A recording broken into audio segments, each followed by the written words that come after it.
inshallah, we're going to be studying the history of an amazing part of the Muslim world. A part of the Muslim world that a lot of us, unfortunately, don't know about. Maybe we've heard some things about it, but our knowledge of it is very limited, and that is the history of Islam in China. I'll start giving an example of something. When I say the name Aladdin, Aladdin from the cartoons and things like this, what do you usually think of? You think of the Middle East. I mean, you watch the cartoon of Aladdin, it looks like the streets of Cairo. You wouldn't know any better. How many of us realize the story of Aladdin is actually set in China?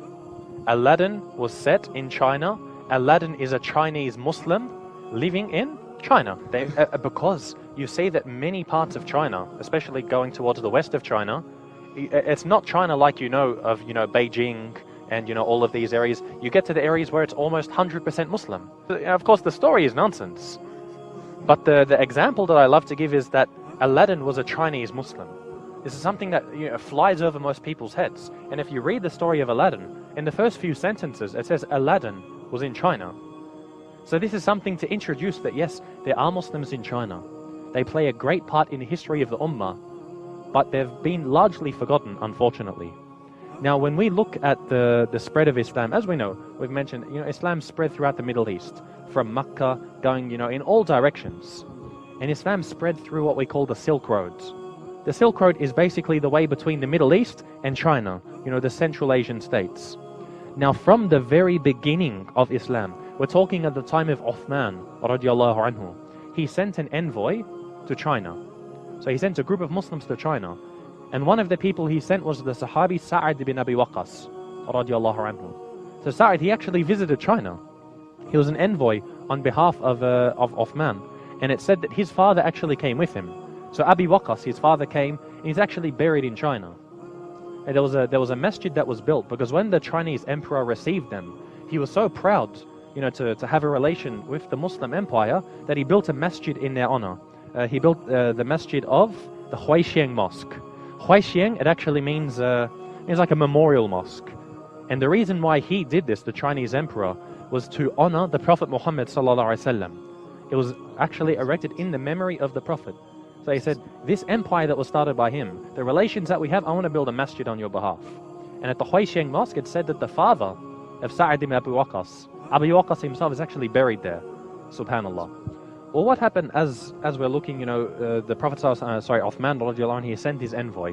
So Muslims were visiting China very early on. They were going there for trades. The Chinese wanted to trade with the Muslims wanted to trade with the Chinese. So you had this relationship going on of traders going through, and actually became established in here. Now, you see that from where Sa'ad actually visited, there was a city called Guangzhou.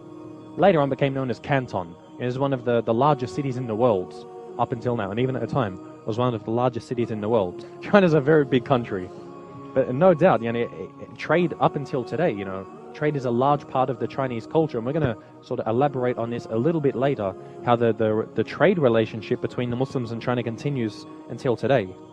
So we saw at this time, very early on, we're talking in the year 616 this happens.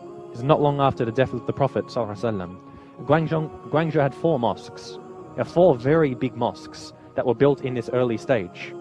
And as we said, you had the father of Sa'ad that was buried there. Now, going on later, the Muslims didn't really influence Da'wah very strong. For the next 300-400 years, there were only very small steps made. It wasn't really till the year 1000 when a new dynasty took over. It was called the Song dynasty. Now, once the Song dynasty came into power, they actually put a Muslim in charge of all of their trade affairs.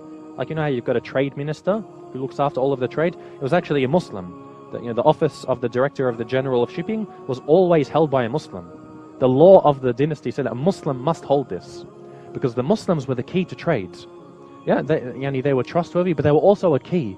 And the Chinese saw this. The Chinese saw that using the Muslims, would benefit themselves, and it would benefit the Muslims.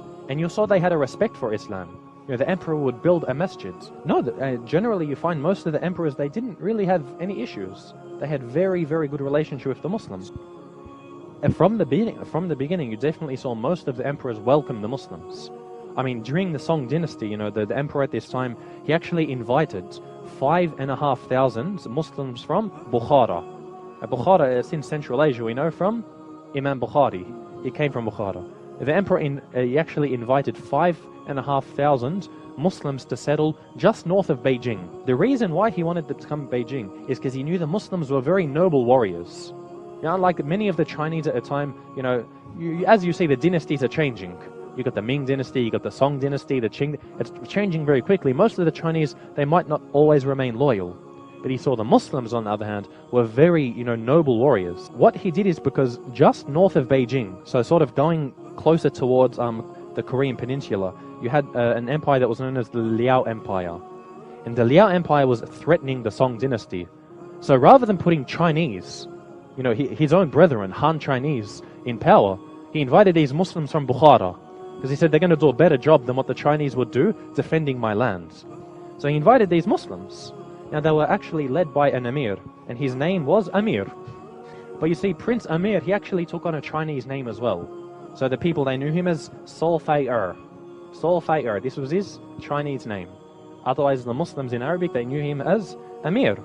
Now, because he was one of the first Muslims to really establish themselves with a great respect, they were invited by the emperor.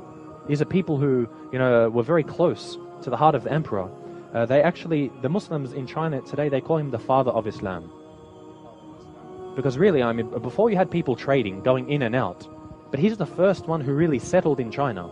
And he didn't just settle in China, he was invited by the emperor and had a great respect for the emperor and actually protected them. So that even the Chinese will respect this man. And of course the Chinese Muslims, out of respect for this, they call him the father of Islam in China. And you see at this time, in the Chinese language, they actually used to call Islam Da Shifa. Da Shifa, it means the law of the Arabs. Now what happened was the Amir, what he actually did, Prince Amir, he said, this name is not suitable.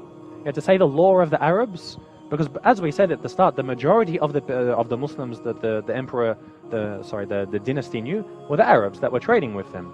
So he said, their religion is the law of the Arabs. But now you got Muslims from Bukhara. You got Muslims coming, they're not Arabs, they're from Central Asia. Yeah, closely related to the Persians, we're not Arabs. So what happened was, when they actually mixed in with the Chinese people, they became known as the Hui. Because in China you've got many groups. The largest group, usually what we call Chinese, they're called the Han. The Han are like the normal Chinese looking people that you've got. You've got a few other groups, but the Han are the majority. Now the Muslims, they mixed with the Han, and they became known as the Hui. So the religion of Islam, the name was actually changed. Amir, he said to the emperor, change the name from Da Shifa to Hui Hui Jiao, which means the religion of the Hui. And Hui, by default, it meant the Muslims. So you see, the emperor said, no problem. So from that point onwards, you had to refer to Muslims as Hui. You couldn't refer to them as Arabs. Now after this, the Song dynasty eventually fell. Now we're going to fast forward to the year 1270, 1270. You've got the Yuan dynasty. Now the Yuan dynasty, this sort of coincides with the Mongols. We're going to look a little bit more at the Mongols. The Mongols actually conquered, you could say, about half of the world. And they started with China. China, because Mongolia is just above China. So one of the first places they conquered was China. And it became known as the Yuan dynasty. Now the Yuan dynasty, in some ways, is a high point for the Muslims. And in another way, it becomes a low point for the Muslims. Why? Because of the relationship with the dynasty. Like the Yuan were Mongols. And they're different to the Han. You got the Han dynasty, for example. You got the Qing dynasty, who was named after, one of their ancestors. So this is just the name that is put in. Still, they refer to their land as China. Or as you'd say in Chinese, Zhenghua. Zhenghua, it means Middle Kingdom. Middle Kingdom, why? Because they believe they're in the middle of the world. To the east you had Japan, which was called, the land of the rising sun. And then, of course, in the far west you had Al-Maghrib, which in China means the place where the sun sets, Morocco. So you see, these were the two extremes, and the Chinese believed they were in the middle of the world. Now we refer to them as the East, because we know in reality they're to the east, of the Eurasian subcontinent, the Eurasian, macrocontinent. But they refer to themselves as the middle of the world. And it's from this name Zhenghua that, most of the, you actually get this name China that was taken from this, from Zhenghua to China. It sounds like a big jump, But through the etymological changes over time, this is how this name came about. Now we see in the Yuan dynasty, as I said, in many ways it become a high point. And if you went to the 14th century under the Yuan dynasty, there were 4 million Muslims in China. So we saw the role of the Muslims in the Yuan dynasty. And as I mentioned, there were high points. And we say these were many of the high points. Having, Muslims who designed Beijing, the architecture, the respect that was paid to the Muslims. But as we said, the Yuan dynasty were Mongols. And the Mongols weren't the best people towards the Muslims. They were actually waging war with many of the Muslims in the Western fronts. And you saw later on, especially Genghis Khan, he changed many of his policies towards the Muslims. So one of them, for example, is he banned the slaughtering of animals in a halal manner. So it was illegal to do halal slaughtering. This is one of the laws of Genghis Khan. So no doubt, this made the Muslims very upset. The law of Genghis Khan, the Yasa, it actually said you're not allowed to slaughter an animal. What you have to do is you have to cut its chest open and rip out its heart. And this was the way that the Mongols would slaughter an animal. So of course, as Muslims, we know this is impermissible.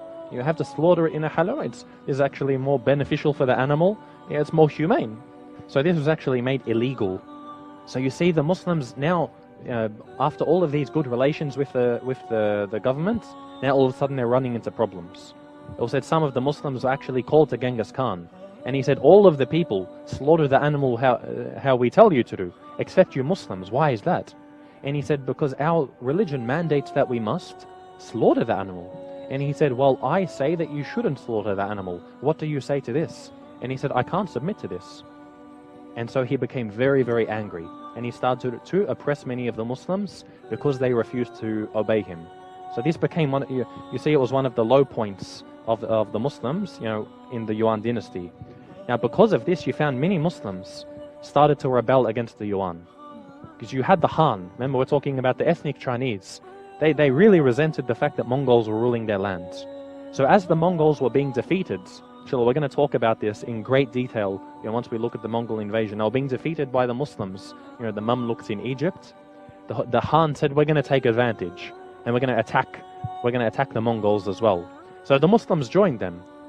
So what they actually did is they defeated the Mongols. They actually overthrew the Mongols. And the Muslims, they were some of the main players in this overthrow, this rebellion against the Yuan dynasty. So now we fast forward to the Ming dynasty. Once the Yuan had been, displaced, the Mongols were kicked out, you had the Ming dynasty. Now this is the golden age of Islam. The Ming dynasty, they were Han Chinese. And they were very, very favorable to the Muslims. Now the founder of the Ming dynasty, his name was Zhu Yongzhang.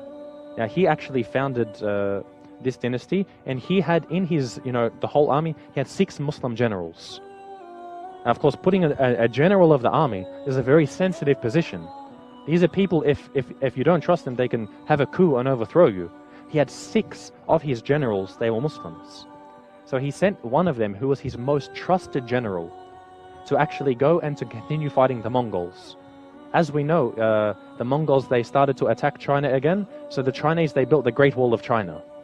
I'm sure most of us have seen, this long wall which snakes through the mountains. Yeah, this massive structure, it was actually built to keep the Mongols out. And who did he trust with defending this? One of the Muslim generals. His name was Lan Yu. Lan Yu, he was a Muslim general, and he was the most trusted. The emperor, Zhu Yongzhang, he actually trusted him above all of the other generals, this Muslim. So what he did is he was the one responsible for defeating the Mongols. He made sure that they weren't going to ever invade China again. So you can understand, this emperor, he's going to be very thankful to the Muslims. Now you see an amazing thing that actually happened. This emperor, he had such a love for Islam. He had such a love for the Muslims that he actually wrote a famous poem. It's called the 100-word eulogy. It was a poem that he wrote in honor of the Prophet Muhammad sallallahu alaihi wasallam. And he actually commanded, because he built many masajid, again, because he was thankful to the Muslims. He wasn't a Muslim. I'm going to read to you his poem, and it's going to sound like this man's a Muslim from what he's saying. And Allah knows best what was in his heart. But at least he was thankful to the Muslims for defending his empire. He trusted them, he kept them close. So he wrote what's called the 100-word eulogy. I'm going to read this to you, inshallah. Just listen to the beautiful words. This is written by a Chinese emperor, one of the most powerful men in the world at that time, writing a poem about the Prophet Muhammad sallallahu alaihi wasallam. So he said, since, I'll tell you how it was written first. It's written 4 Chinese characters at a time. And each line is made up of 4 Chinese characters.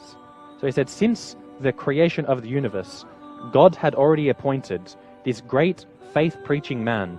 From the West he was born and received the Holy Scripture, a book made of 30 parts, meaning the 30 juz of the Quran, to guide all of creation, the master of all rulers, the leader of the holy ones, with support from the heavens to protect his nation, with 5 daily prayers, silently hoping for peace, his heart directed towards Allah, giving power to the poor, saving them from calamity, seeing through the unseen, pulling the souls and the spirits away from all wrongdoings, a mercy to the worlds, transversing the ancient majestic path, vanquishing away all evil, his religion pure and true, Muhammad, the noble and great one. Allah knows best. Really, when you hear these words, you can't help but think this is a Muslim. It really, I mean, you hear these words and you can't think, if he wasn't a Muslim, at least he loved Islam. Now what he did is, he actually established many masjids all around China. He built hundreds of masjids. And he said, I want this poem to be put in every masjid in China. And so you actually see some of the masajid until today, they still have this poem written by this Chinese emperor.